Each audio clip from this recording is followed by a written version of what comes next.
फूल खिलते हैं, उड़ती है धूल, रेप वेप कुछ नहीं होता, बस लड़कों से हो जाती है भूल। एक दिन ऐसा नहीं होता जब मैं रेप की कोई खबर ना पढूं या ना सुनूं।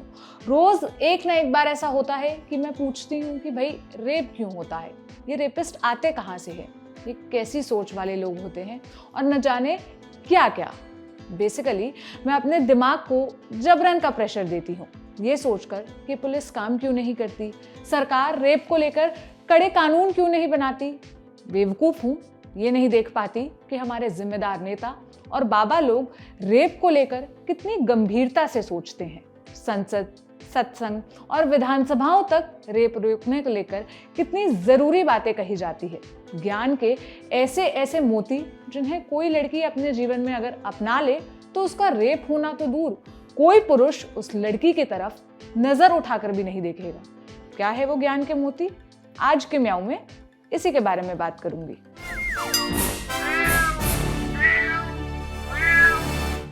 हाय, मेरा नाम है सोनल और आप देख रहे हैं ऑर्डिनरी की स्पेशल सीरीज म्याऊं।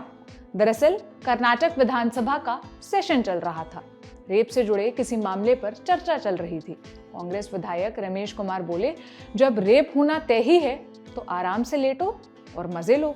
मतलब कोई आपका शरीर नोच रहा हो तो छटपटाकर अपनी चोट और तकलीफ को क्यों बढ़ाना।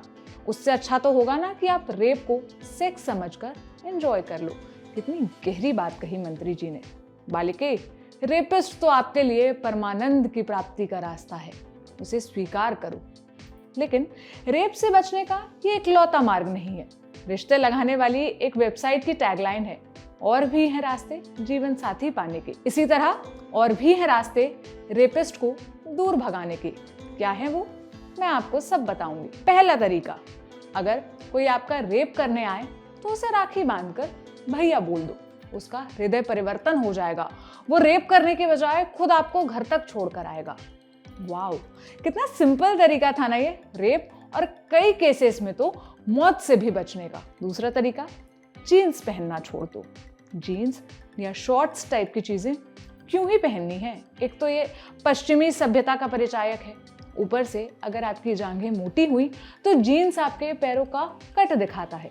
ज्यादा टाइट जीन्स पहन ली तो आपके जननांगों का उभार तक उस पर दिखने लगता है। पुरुष तो ये सब देखकर उकसावे में आएंगे ही। तीसरा तरीका, घर से निकलना बंद, और शाम रात को तो बिल्कुल भी नहीं।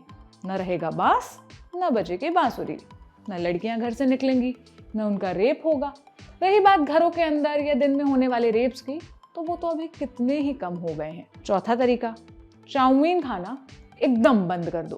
प्रतिष्ठित व्हाट्सएप यूनिवर्सिटी की मेडिकल साइंस के पेपर में पढ़ाया जाता है कि चाउमीन खाने से शरीर में हार्मोनल इम्बैलेंस होता है। उसकी वजह से रेप और सेक्स करने की इच्छा जागृत होती है।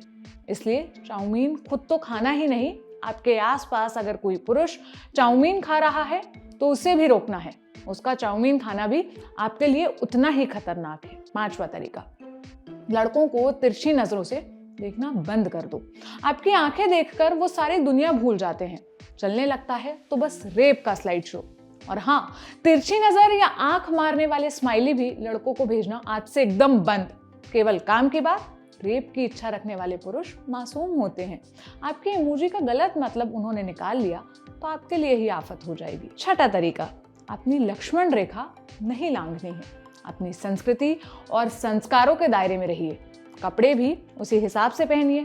पश्चिम के प्रभाव में आएंगे तो रेप तो होगा ही, क्योंकि रेप एक विदेशी कंसेप्ट है। भारत में रेप नहीं होता। तो अगर आप महिला हैं या किसी महिला के हितैषी हैं तो मेक श्योर कि आप उन्हें ये ज्ञान की बातें जरूर बताएं। वैसे रेप को लेकर ज्ञानवर्धक बातें इतने पर ही नहीं रुकती कि कैसे रेप रोका जा सकता है। तमाम कोशिशों के बाद अगर रेप हो ही जाए तो उसके लिए कुछ तरीके हैं जिन्हें अपनाकर आप रेपिस्ट को माफ कर सकती हैं। जैसे एक तरीका ये है कि आप ये स्वीकार कर लो कि लड़कों से गलती हो जाती है, और दूसरा तरीका ये है कि चाहे रेप हो या सहमति से हुआ सेक्स, जननांग और शरीर स्त्री और पुरुष दोनों के इस्तेमाल होते हैं, तो सजा केवल लड़कों को नहीं मिलनी चाहिए, दोनों को बराबर सजा मिलनी चाहिए।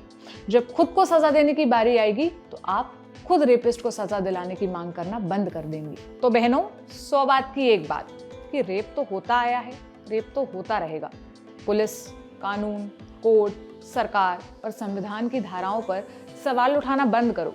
रेप से बचना और रेप का शिकार होना तुम्हारे हाथ में है। तुम्हें संभल कर रहना है, क्योंकि रेप करने वाले नादान पुरुष हैं। उनसे गलती हो जाती है। तुम्हारे कपड़े उन्हें बरगला देते हैं, तुम्हारी नजरें उन्हें भड़का देती हैं, तुम्हारा रात में निकलना उनके लिए आमंत्रण होता है।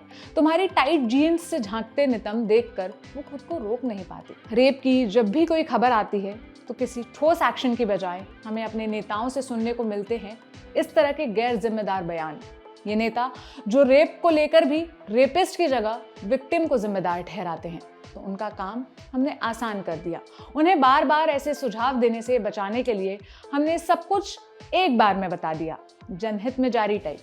हमें उम्मीद है कि अगली बार जब रेप की कोई घटना हमारी अंतरात्मा को झकझोरेगी तो नेता विक्टिम शेमिंग करने की बजाय कोई जिम्मेदार बात कहेंगे, कड़े कानून, कड़ी सजा, फास्ट ट्रैक सुनवाई की बात करेंगे और हमें उम्मीद देंगे कि हमारे जनप्रतिनिधि संवेदनशील हैं और रेप जैसे गंभीर मामलों पर सजग होकर समझदारी भरी बात कह सकते हैं और कोई कायदे का कुछ न सूझे तो चुप भी रह सकते हैं।